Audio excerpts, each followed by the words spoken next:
Ma mission TV, le miroir du monde. Coup de chapeau à mon frère fils Moukoko, parce qu'il est vraiment dans mon acquis à Télémela Ibango. Il y a même des militaires, Bamba Kaboun Nani, chassés au pied. Ça ne se fait pas. Déjà, dans un monde bizarre, c'était prévu, le président de la République a prolongé Nani Nae, tourné Nae na Est. Mais à ma grande surprise, à Zongi jour, ce n'était pas prévu qu'à Zongi. Dans l'obité qui est Naza enquêté, mais pour Nanga, jusque-là, ils sont très louches. Tu voyais, Banara en 2023. Ceux qui ont un biseau, tant mieux. Ceux qui ont un biseauté, Yemoro Vital Kamira qui était fini. C'était un homme mort. Mais Félix a pécié vie. Moutou Lingui, président Félix, a changé. Au lieu que Kaboun, Jean-Marc Kaboun, soit Augustin Kaboun, il y a un bateau pendant les qui s'attendent 2 jours avant que Balobamabé à Joseph Kabila. So il est là, au moment où Bango a commis Kaka Kokumi Sarah Joseph Kabila. Au moment où tout ça, on a besoin de soit Kombo a été, ils ont mamie. Donc on ne sait pas ennemi réellement à sa côté. Pour nous, nous avons le président Félix Aza encerclé. Aza encerclé na bande wanga mususo bazo réclamer vérité des urnes. Aza peut encercler na nga mususo à FCC parce que même Kabila Yemoko lorsqu'il était au pouvoir, il se disait qu'Aza a cette situation d'avoir sa confiance, va respecter les peuples congolais, va caster, moïbité, troubler. Vital Kamere a fait à 15 millions, assis on va y mourir. Cela n'engage pas l'UDPS. Pesa kutu ba réponse dans Mukuse, mais si on va mettre sur l'UDPS, il faut aloba, amata, akolobata pendant 1 minute, 2 minutes pour l'UDPS. Na osenga na Thierry Kambundi, soki olia ka mbongo, ya batu ba otinda yo, tianasi. Tianasi to zana posa na yo ti. Soki Kabila négocier qui tende héros to beta liselo oti. Congo ingaisa la soué ya batu belo moni bakima kuna bato. Je m'excuse bande na so la muka ba janté ambe ba banani ba na posa nde ya guerre. Ma mission TV, le miroir du monde. Yende Mwanamboka, Archange Luyamba, Tobeti Maboko. Mouvement Fatiste vivant! Viva! Mouvement Fatiste vivant! Viva! Mouvement Fatiste vivant! Viva! Viva! Viva! Les peuples d'abord! Vraiment, chaleur, il est qui même on a l'orage. Présence Nabino, il sali, talanga bien tié, mais on sait la paix, Bakonzo, Bazolo, Bagé, IDP César, Moukufa, bien, comme on a fait tir, tout dans le quartier. Dans Massangambila, IDP César, Yakoyinda, ça fait très plaisir, mais bon, on a pour la binomo.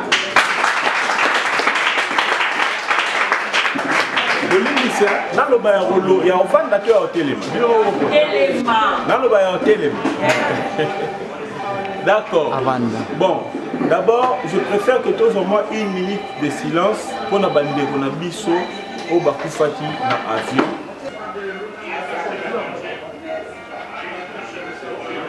Merci. Inga Torobeng Sabino Pena siège national de Bisso et un mouvement fasciste. Et puis il y a d'autres réunions autour de ça, la permanence na biso ya UDPS pour na relaxaba na mboka que UDPS est toujours uni. Message na na moya liboso ezali ebele na kati na biso baza déjà bazana UDPS mingi pe baza bato ba oti koya. Il faut qu'on mega koyeba moi na mukuse origine ya mouvement fasciste. Mouvement fasciste est un mouvement où ebandi lelo te. Na 1997, ezalaki mouvement Congo au Congolais. Congo au Congolais, j'avais un grand frère qui a coupé na mambo ya ba UDPS oyo. Tant Kabila le peraillé, nazaki bena mwana vraiment na eba kutu mingi te na politique. Mais tellement naza muto toya na koli mingi na avenue Papa Etienne, juste 3e parcelle. Et à place où on a vendu, donc papa Etienne Tshisekedi azali papa et grand-père pour Nanga. Ici là, Namboka Congo. Alors, ça fait que les grands frères là a créé un mouvement Congo-Congolais. Parce que Laurent Désiré Kabila a Rwandais. Tout s'est décidé à l'époque, Rwandais il faut bakendi. Si tu es comme maintenant dictateur Mouneno Binonyo Soboyebi na Kombo ya Joseph Kabila. to vandi na dictature wana ti na 1900 na 2009 to lobité papa Etienne akomi moko lemba teo sala mouvement fasciste Congo congolais wana siko na poli déjà mais la zaina on a blé blanc na komi luka na kota siko université mais toujours na bitumba rubenga na ba dictateur to lobito préparer Félix Tshisekedi tant que sali mouvement fasciste Congo congolais baninga babité mouvement fasciste Congo congolais okende musika toti kango ka ezala mouvement fasciste pour la visibilité ya président Félix. Personne ne croyait qu'aujourd'hui Félix allait être le président de la République. Mais aujourd'hui, on a un président de la République. Origine il y a mouvement fasciste, mais objectif il y a mouvement fasciste Zalaka. To comme un congrès. Wana papa Etienne aussi koti kabiso. To kende na congrès, Félix Tshisekedi abima président il y a UDPS. Mais quand on a 4 il y a UDPS wana. Eza na bateau balinga congrès zalati et ça les maté. Mais bandai ko ça assembler le rôle baza pour que congrès salema. To bundi ti congrès salemi Félix Tshisekedi abimi président à parti. Mouvement fasciste. Tu s'est décidé to lobby il faut te rendre très populaire. To kendera atena combo ya papa nae Félix Tshisekedi to lobby fachi. Lelo mutunyo soit comment fachi. Mais travail au mouvement la bino mouvement fasciste sali et belé ba ignora ka metozana na temps où il faut mukil eyeba bobeta suma boko pour la bino. Merci. J'espère que tu es à la base ya monga fula mikolo ezoya na commune nyonso ba base ezali. To sanga na biso nyonso bokomona ke ekosenga vraiment tozala na moi stade moko boye. Ata ya gravité mais tozala quelque part genre stade pour toza vraiment ébélé. Mais na ébélé nyonso o tozali mutu nyonso il faut à se retrouver mutu nyonso il faut azala bien. Na sengi non na ndekwa kata mwanda mbu image. Tunto sur la mambo privé. O etalbino ba panzi mboka te. Ba panzi lisolo te. S'il vous plaît.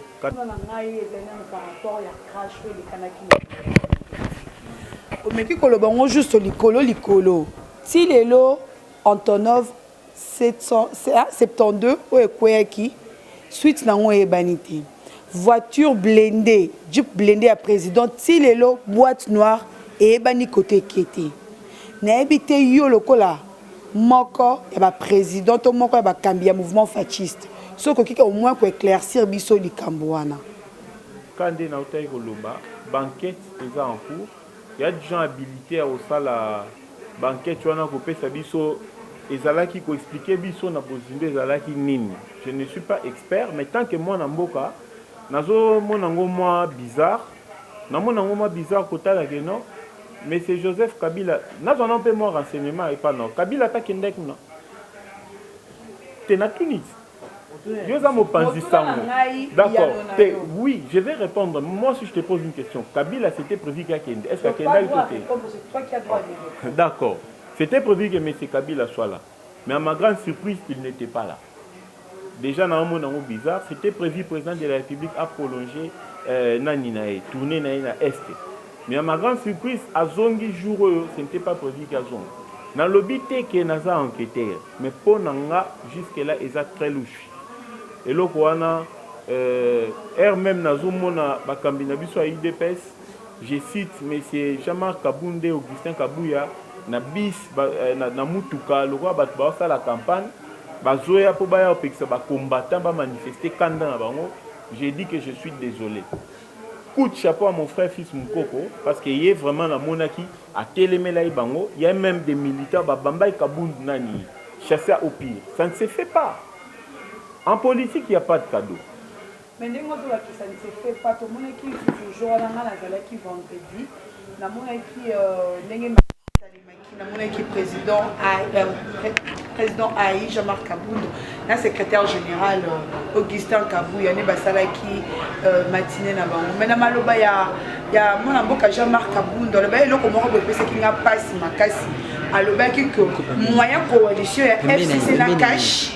ekufa ezate donc coalition na ekozalaka se kozalaka kaka mais yo tukoloba awa ke to tukozala dictateur munene na komo ya Joseph Kabila mais boni libala wana moye kufa ezate tant que libala wana eza nango malamu te ezokende kala mabe na mabe ti tozosela ke facha kufa po libala yango epanza na to ndenge nini. Bon, Joseph Kabila, c'est un grand dictateur. On a peine sur le lobby qui est na bomba on a comme une c'est que la ligne Félix. Mouto a ligne président Félix a quoi changer. Obi que Kaboun, Jean-Marc Kaboun, soit Augustin Kaboun ya baza bateau banda le qui s'attend 2 jours avant que baloba mabe à Joseph Kabila. So il est lopé na au moment na bango ba komi kaka kokumi sara Joseph Kabila. Au moment où tu as besoin soit yoka kombo na été eza mamini eza passé coalition on n'en disconvient pas mais un peu coalition ils ont abouti nelo ça ne va pas période ya Kabila pour ni totika la yoka té logistique na yé explosé soit babilo mo bongo ka air muninga e on sait une chose mukile yebi que politique awa na Congo soit na Afrique ceux qui mutoye na idée à ko bongisa azala toujours éliminé mais avec Fachi tokosala ba prière pour ça moi na Nzambe akozala jamais éliminer pe Congo et kokendeka liboso coalition wana si ça ne sert plus à rien en tout cas pour nanga il faut kokatango mais jusque là tozo ba peka Kabila mais ce que le bio landela pe na ba médias un peu partout le président Félix n'est pas seulement attaqué de monsieur yabato FCC tozo on a pe bande on a biso la muka nyonso président zo sala ezala bien te pour na bango ezaka amabi. Donc on ne sait pas ennemi réellement à sa côté ni. Pour nanga na mona le président Félix aza encerclé na bande kwanga mususo bazo réclamer vérité des urnes aza pe encerclé na nga mususo à FCC parce que même Kabila yemoko lorsqu'il était au pouvoir il se disait que azata na 7 personnes a fait sa confiance dans l'entourage na. Moi, c'est malheureux que le président Fachi Azali vraiment une sécurité vraiment mal entouré. Nous autres qui ont la carte, voisin, on dit que la carte a caché, moi nous peut si cause là. Le comme ce cause la carte, oh président Fachi a cause là. Tant que nous n'avons on peut UNC, on dit que moi les campés au bon, ça m'a pas bête à Fachi pour coup d'état. Bon, déjà INC, tous la banqueteur, n'est na IDPS. Vital Kamerhe Azali allié président Nabiso Azalana Mutumo qui parapinda ba mamso mikete mais bande quoi INC ce qui est sûr je venais à peine de te dire qu'en politique il n'y a pas de cadeau ce qui est sûr bango pe bazo se préparer et ça problème te to voyez banara en 2023 ce qui a Azalana biso tant mieux ce qui a Azapena biso te yemoro Vital Kamerhe a dit qu'il était fini c'était un homme mort mais Félix a payé vie apprécié souffle. Les lots comme le Kamerhe était fini. Mais aujourd'hui, Kamerhe a eu vie. Ce qui a ôté la biso Liban en 2023, pas de problème. Mais je sais qu'en politique, tous les coups sont permis.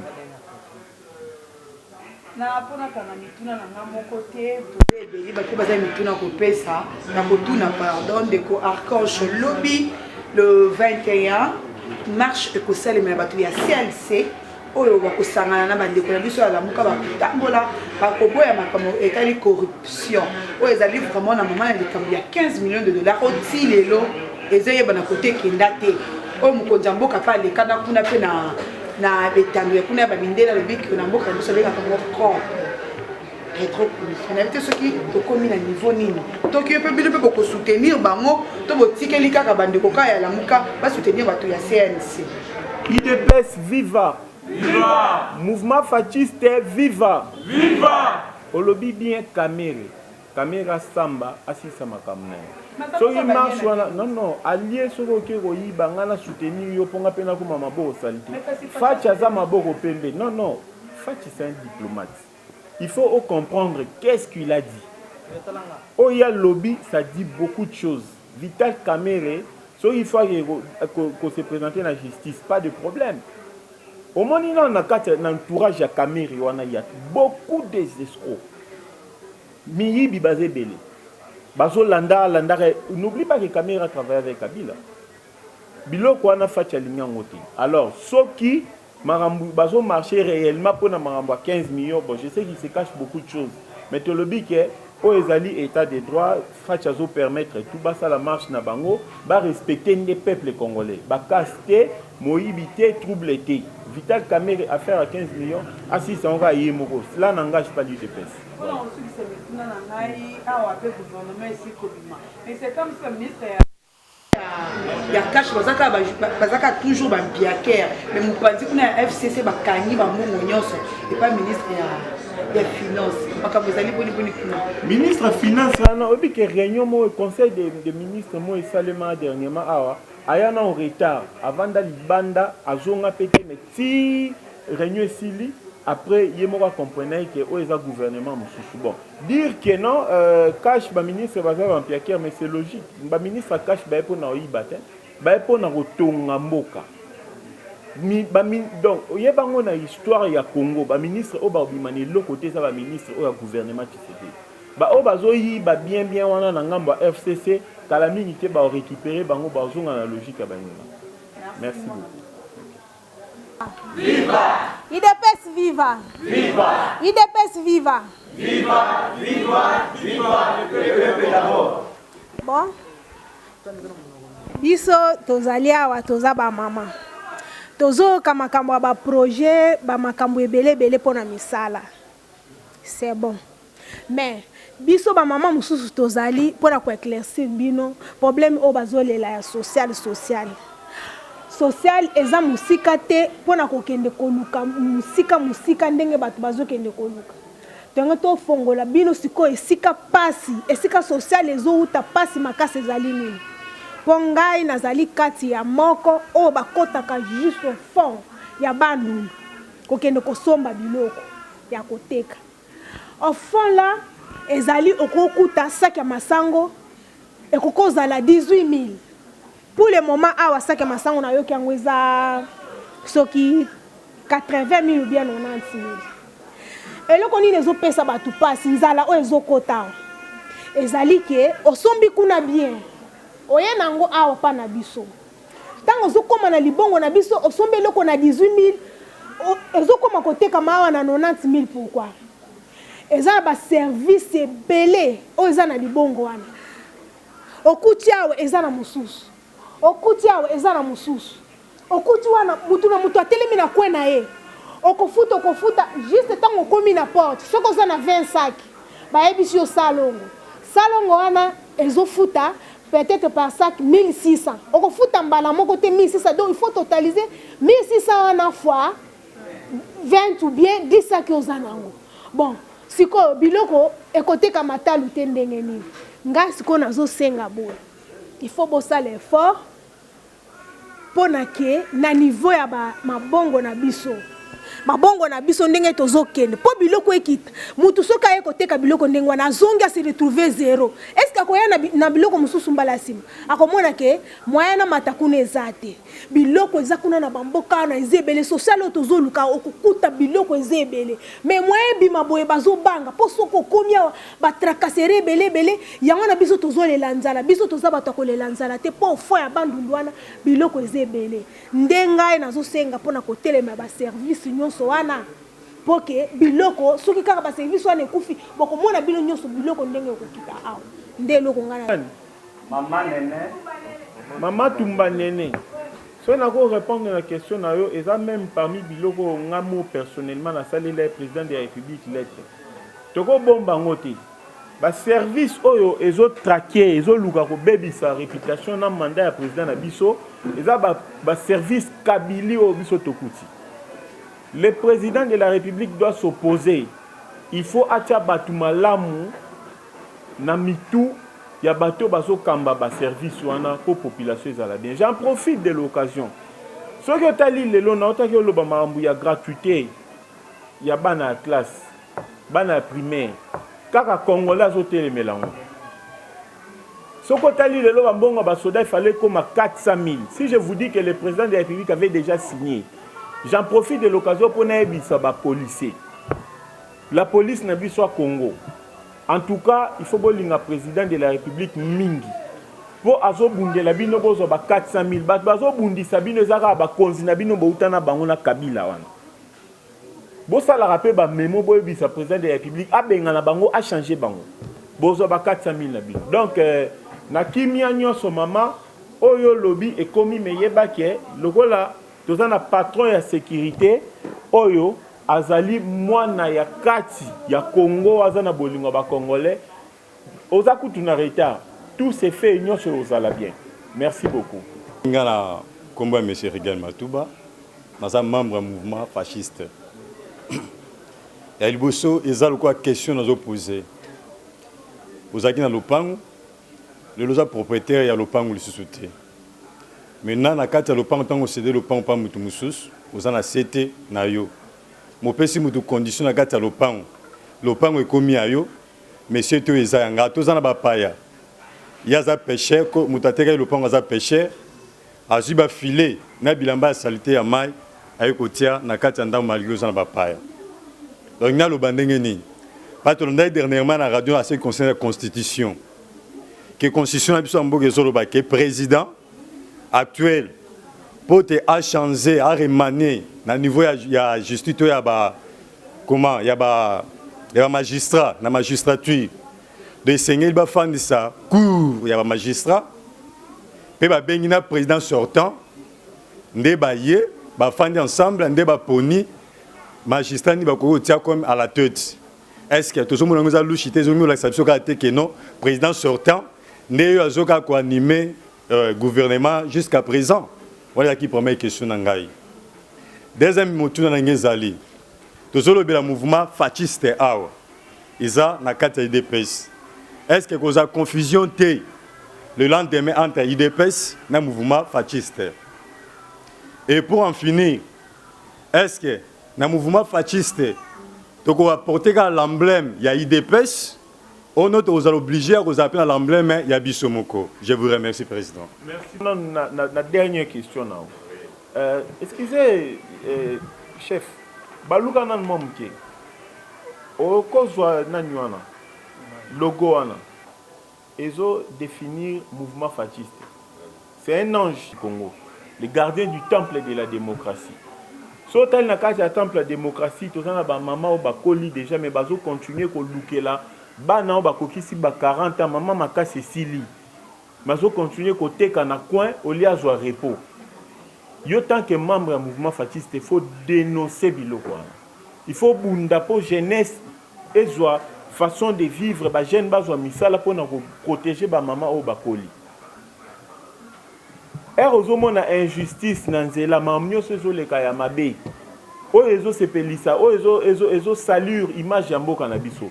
Toi tu es là pour dénoncer le mal et appuyer ce qui est bien. Protéger notre pays. Protéger le pays, c'est le peuple qu'on doit protéger. Donc c'est pour dire que l'emblème, soit mouvement fasciste, ezali na nyonso ezaya yango, mais attention, à l'UDPS, il y a aussi trop de bêtises. Nos cadres jouent avec le fait. Quand on impose de bonnes idées, baza on a toujours pour noter les mélanges. Alors le mouvement fasciste est là pour recadrer aussi au bazo qui est mpanzi. On n'a rien tokolo bagetoye confusion. Le mouvement fasciste, c'est le nom du président, non? Fachi.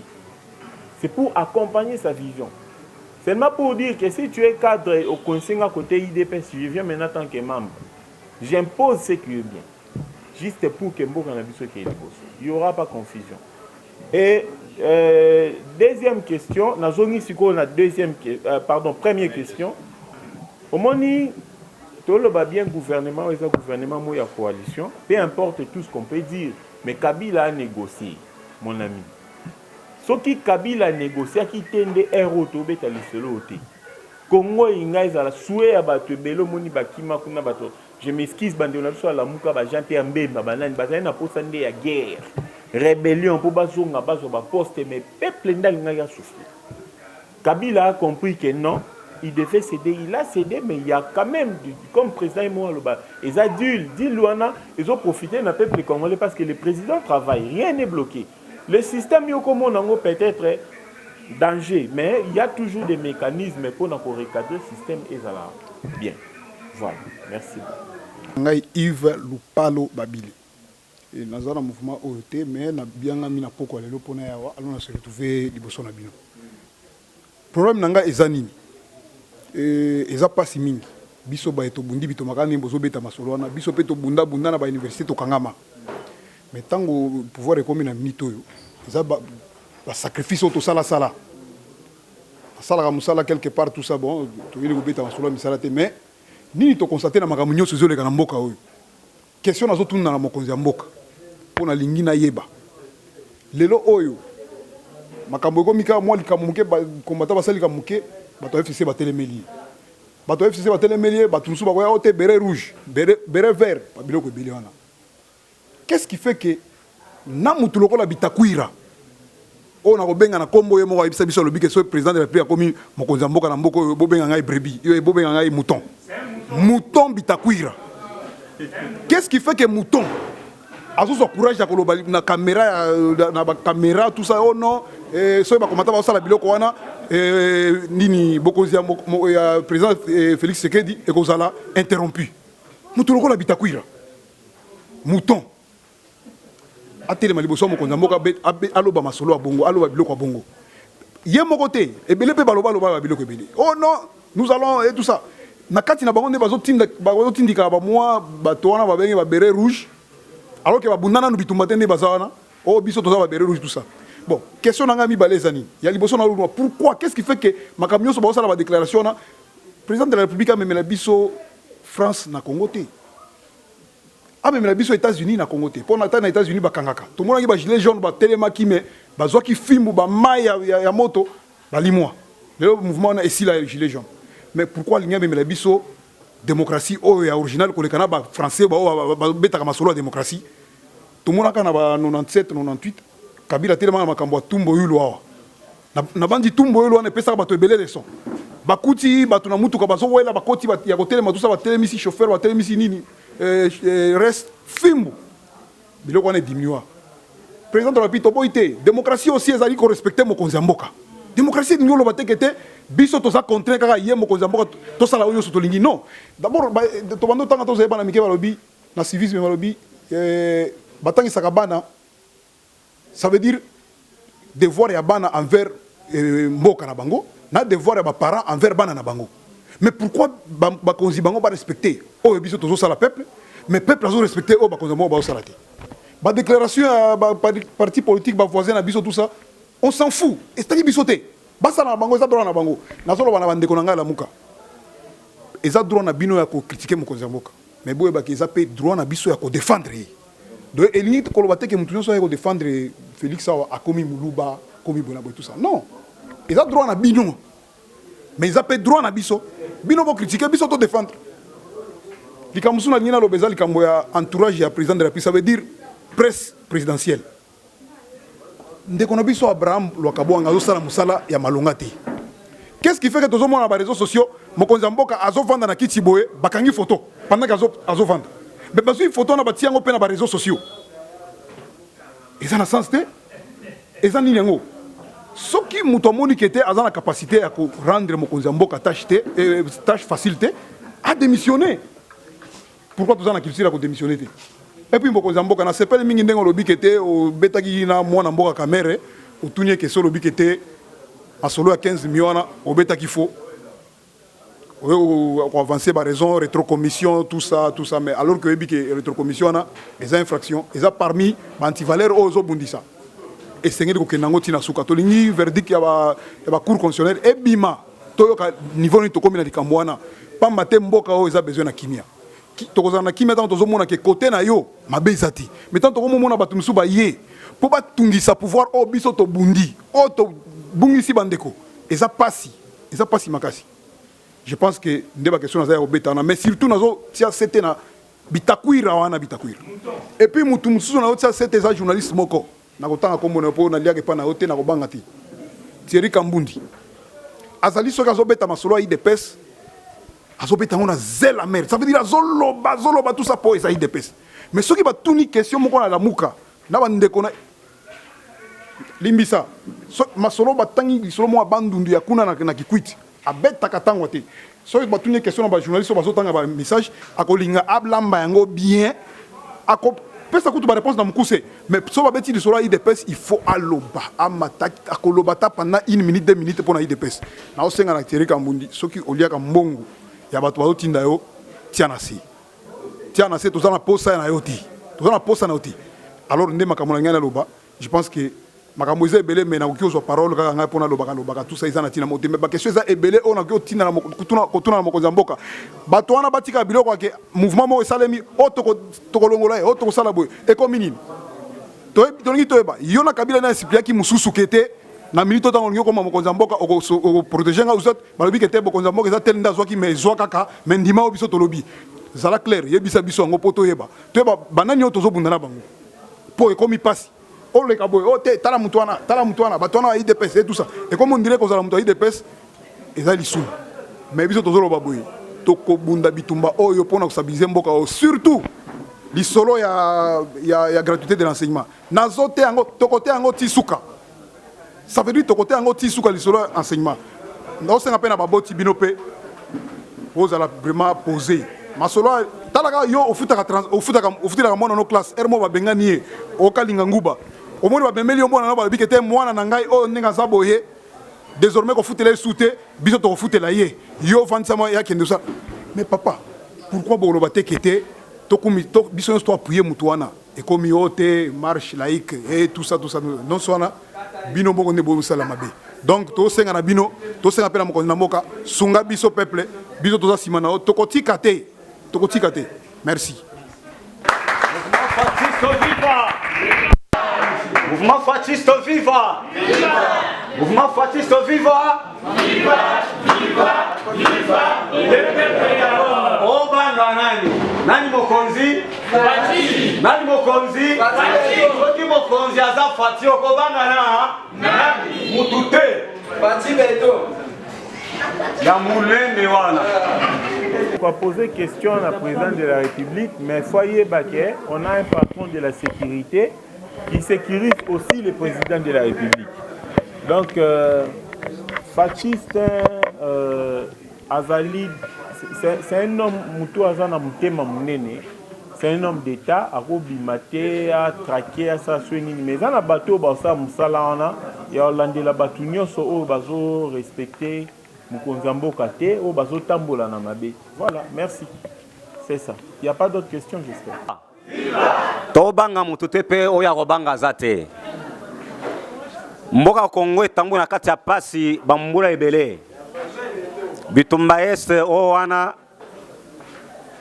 na nzela ba intérêt ya ba minéré. Ba groupe ebele ya ba milice. Bazi batwatse na ndako batumbi. Toyebi bino très bien. Et bobanza te que fatia zo banga bino.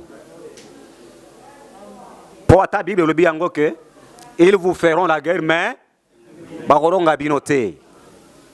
Batanta bo sala nyoso bo sala waneza ya pamba e osimba ete. Ata bo sali ndenge nini bokoma te. Po etumba ya fatia eza yemoko te hein? Eza peuple congolais mobimba. C'est ce que ça fait au des populations. Mais peuple va bondir ça été. Pour ta consommer à taille wenzambe à cause on a charge. Tika bilo ko zo sala wana toyebio. Ko banza te ke ere bo sala yango wana. Toyeba ka binote. Pona kati na bino wana batu na biso baza pe ba bisaka biso.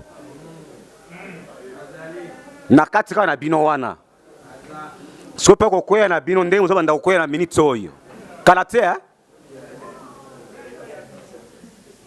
atande bokende obeta masasi na garde corps Antonov Witondimi garde corps bobeti masasi wana za mokonzi ya mboka bozo simbat douleur nyonso a peuple congolais mutomimi yango ezaye